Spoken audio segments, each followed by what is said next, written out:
Hello and welcome. This is Faceless Opinion, and I suck at platformers. Welcome you back to another video. So recently, I just got the PS5. You heard that right, I got my hands on one.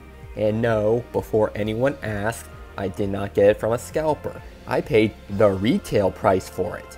Though, if I am being honest, I had to go through my own hoops to actually get it, but that is a story for another day. All that matters is, I got one. Even though I kinda don't really have any games to play on. I mean, I have the games that I transferred from my 4, but I want something new. It is a new console after all, and I want to play some of these newer games that are out. Luckily for me, that my 5 came with a game pre-installed. However, it was something that I wasn't expecting. When I first saw what it was, I was rather apprehensive about it. My first impression was, is this a kid's game? I was kinda hoping for something more aligned with my interests, let's say. But since I didn't have any other games at that moment, I decided, you know what, let's give it a shot. I played it, and all that I have to say is, I was wrong about it. I enjoyed playing Astro's Playroom. It was a fun little title that has a lot going for it. Astro's Playroom is a 3D platformer that was released on November 12, 2020, and comes pre-installed on every PlayStation 5. And also serves as a demo for the new generation of DualShock controller, the DualSense. The game was developed by Team Asobi and published by Sony. It is a sequel to the 2018 title Astrobot Rescue Mission, which was made specifically for the PlayStation VR headset. However, Playroom and Rescue Mission, while being similar, are different from one another, as they utilize different gameplay mechanics. Now, what exactly is Astro's Playroom about? Well, you play as this little guy, Astrobot, as he goes around to different themed worlds trying to collect 3 types of collectibles that are found throughout the game, being coins, puzzle pieces, and artifacts, all of which play a role in building up your collection of PlayStation memorabilia throughout the years. Each of the 4 worlds you can explore pertain to a certain era of the PlayStation. Memory Meadows is related to the first PlayStation, SSD Speedway for the 2, Cooling Springs for the 3, and GPU Jungle for the 4. Each of these worlds are broken down to 4 different levels. 2 of them pertain to normal platforming, while the other 2 focus on a gimmick that makes use of the DualSense controller's capabilities. For example, using the touchpad to move around in a ball form, or having to use the motion control when piloting the frog suit, monkey suit, and rocket ship. Now, upon completing the 4 levels of a specific world, you will be given a PlayStation corresponding to that era. Upon completing it, the console will be put on display at the PlayStation Labo, where all collectibles are stored. When all the worlds have been completed, a secret 5th world shall reveal itself, and after defeating the boss of said world, you will be awarded with the PlayStation 5 and all the artifacts pertaining to that era. And that is the game in a nutshell. Rather straightforward. Now, is it the most compelling game available on the PS5? No, it's not. Now, just because it doesn't have an engaging storyline or have some of the superb gameplay compared to other titles doesn't make this a bad game. Far from it. I would argue that it is probably the best game for you to play in which you can see all the functions that the DualSense controller can do, since Astro's Playroom was essentially a tech demo to showcase it, like us having to use the touchpad, the motion control, and even the microphone in certain situations.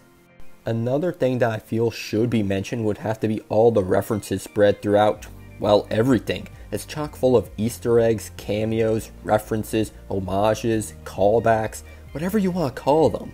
While traveling through the different worlds, you will see other bots out there wearing costumes and reenacting scenes and actions from different games, like God of War, Ratchet & Clank, Devil May Cry, Metal Gear, Horizon Zero Dawn, Crash Bandicoot, Resident Evil, Uncharted, and those are just the countless number of references that I noticed throughout my time playing. I am sure there are a lot more out there that I don't know about. At the end of every world you finish, you get to see the screen menu and menu theme for that respective console. For example, in SSD Speedway, you hear the old PS2 startup theme with visual effect as well. And let me tell you, that was nostalgic. Not to mention, the artifacts you collect throughout those levels are items that are connected to that generation of console.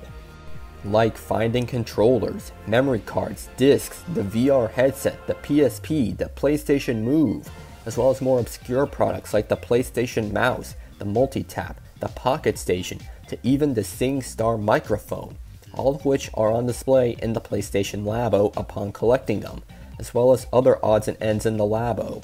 I mean, seriously, they even reference PlayStation Home and have actual physical trophies you can pick up, which is also a trophy in of itself. The trophies, how can I forget? Those acknowledge past PlayStation games as well, like earning a trophy called Jason. Jason! Jason! Jason! Jason! Where you have to take shelter from some heavy rain. Wasn't expecting a reference to that game, but here we are. Or how about the trophy Ready for the Proving, which is a reference to Horizon Zero Dawn. Even the boss fight in the secret fifth world, where you have to fight against a T-Rex, is a callback to the 1994 T-Rex tech demo from the original PlayStation's first demo disc. You can tell so much went into this title. This is fan service at its highest level, and I'm all for it. As I said earlier, I was wrong about this game. It's not a kid's game. Well, it is, but it's so much more than that. You can tell that so much time, thought, consideration, and even love went into Astro's Playroom.